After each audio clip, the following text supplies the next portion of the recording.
The following content has been provided by RWTH Aachen University.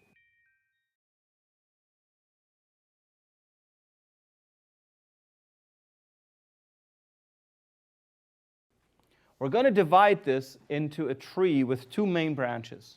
Here we have all the techniques that we can do without involving users. So no users necessary. We can just do this inside the design team, okay? That means it's available to you whenever you want it, because all you need to get together is your design team. You don't need to recruit external users, which is nice, but no users.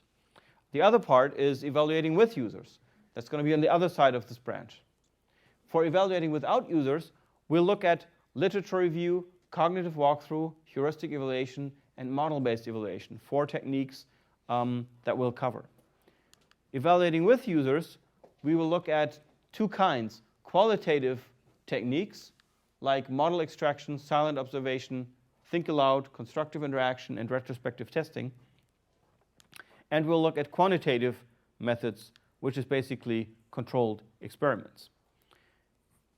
Plus, accompanying all these techniques that you do with users here, you can have things like interviews and questionnaires. Those are not per se evaluation techniques, but they are really more like accompanying things that you do in addition to that. Because all of these require some kind of prototype to be there. An interview you can conduct without having a prototype. So let's look at the first one, literature review. That looks strange. Why is that an evaluation technique? Well, literature review means this is not a study, right? You don't run a study with people or something.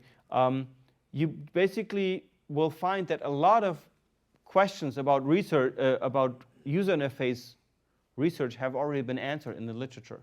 So you can search, and you should search the literature for evidence for or against aspects of your design.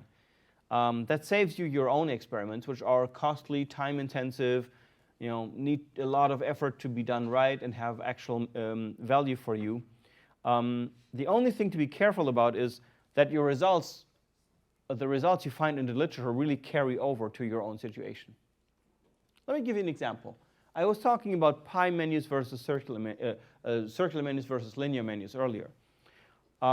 If I had to determine for a software, should I use a linear menu or a circular menu, the first thing I would do is I would go online and check what kind of studies have been done, what kind of experiments have already been conducted that test circular menus versus linear menus.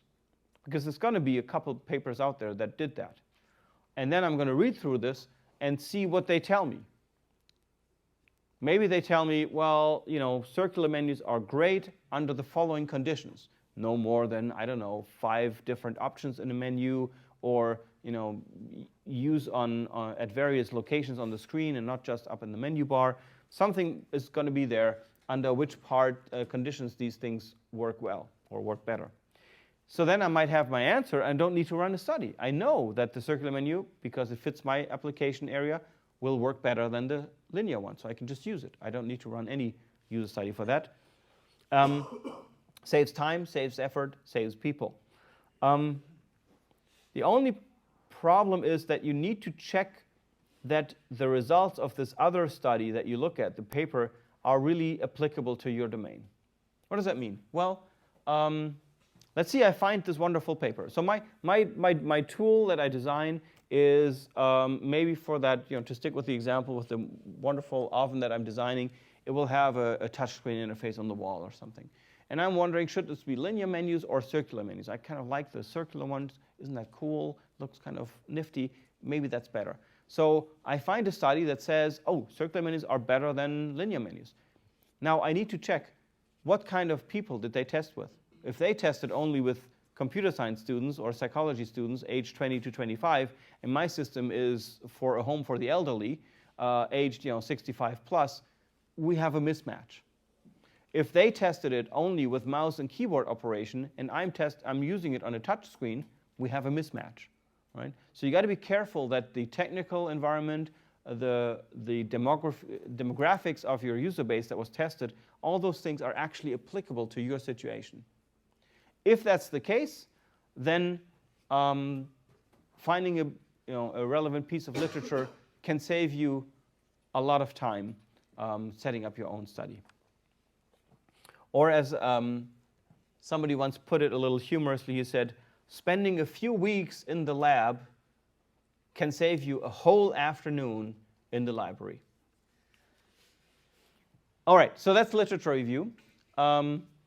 Easy enough.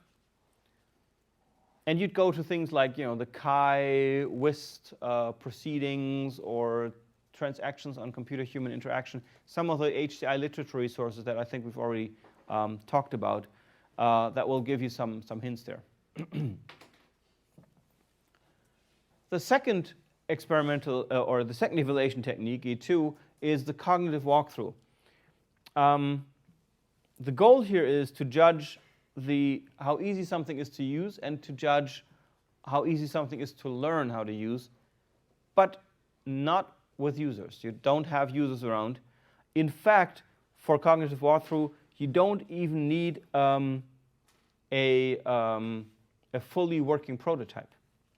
How this works is you analyze, this is a design, this is an analysis technique that you use in an early design phase when your system is really just in its budding stages. You need a couple things. You need somebody around who knows human-computer interaction. So somebody who's a cognitive psychologist or a designer, or somebody who's got an education like what we're starting to do here now in DIS. You need an interface description, so you need to know what the interface looks like and what it's going to be like, but it doesn't have to be fully working. It doesn't need to be, for example, a software prototype. You need a description of the task, because you need to know what the user is supposed to do, obviously. And then you should understand who the user is. This is basically, like the 3 questions. What's the user? What's the task? And you should probably also know about the context. That might be a good thing to add here, by the way. Philip, maybe we should make a note on that later. So now what you do is you think about the various tasks. I know he can't take notes because I stole his laptop. So for each task, you need to derive what goal and intention is going on. So basically we're going down the 7 stages of action model from the goal to the task, the intention to the action sequence, and you ask yourself, all right, is it likely that the user, with their knowledge, with their profile, is going to have an issue at this point? So is the user going to run into problems, for example, getting from his goals to intentions and actions? What knowledge, what cognitive processes will the user need in order to do the next step? Is he going to be able to perform the stages without running into any gulfs of execution or evaluation? What can the user predict about the user interface? What kind of problems could learning this step or doing this step have? The idea is that you basically form an understanding of how well the user will be able to deal with this system. And this is tricky, not an easy thing, because you don't have a user around, so you have to put yourselves into the shoes of the user in a way and step through and say at each point, all right, our user is this profile, knows this, and we ask them to do this, so will they understand what to do here? You can form some questions and have a list of questions that will help you to sort of have a form that you go through for each step, and that reminds you to think of certain things and ask yourself certain questions that can capture some of the psychological expertise that you need to run those kinds of studies. So that's cognitive walkthrough. It basically means you walk through the interface and you think at each point of the interface, you think about whether what you know in cognitive psychology shows you obvious issues with this interface. Now, why is this hard? This is especially hard because you need to basically play to be a user. You need to behave as if you are a user. But if you do this yourself, as a designer, you know your prototype inside out. You know everything about your system. You built it yourself, right? You built your prototype yourself. You have a very precise model in your head how it's supposed to work. And now you have to put yourselves into the shoes of somebody who doesn't know the system. You have to unlearn everything you know about your interface. Very hard. So you got to be very careful about the assumptions you make, what the user might know at this point, because oftentimes you make too many assumptions there because you know your interface very well. That is why there is a slightly different technique, number E3, that takes care of some of these issues. It's called heuristic evaluation, and is a technique in which you don't just walk through and sort of open-ended ask yourself, is this going to work or not? But you actually use some usability heuristics, some concrete checklists. That's why we put these check marks here, that suggest to you that, or that give you hints what you should look at, whether those kinds of things are a problem or not. One example for that would be the golden rules of interface design that will help you go through. I think those are coming up, right? Yeah, we're going to be doing those in one of the next classes. Those are heuristics that will tell you what kinds of things to look for in an interface to identify obvious issues. So you basically take your interface and you look at it, and for each stage of the interaction, you ask yourself things like, is the interface here speaking the user's language? Is it always using words that the user knows and concepts that the user already knows, that we can assume the user knows about?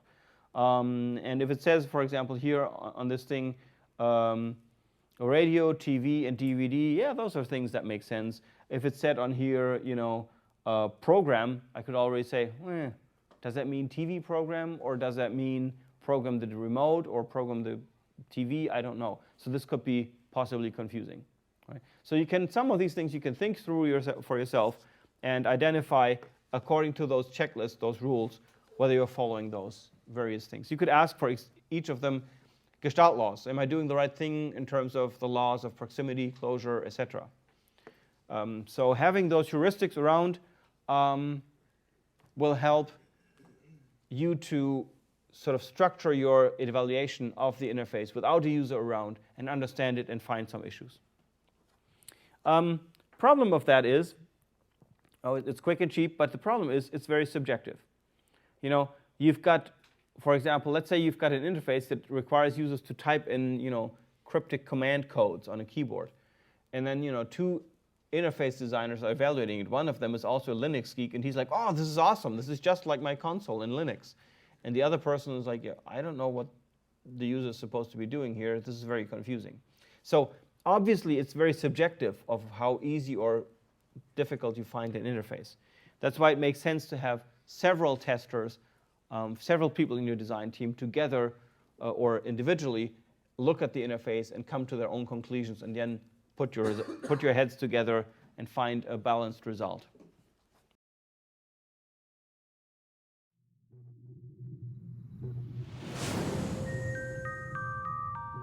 This content was provided by RWTH Aachen University.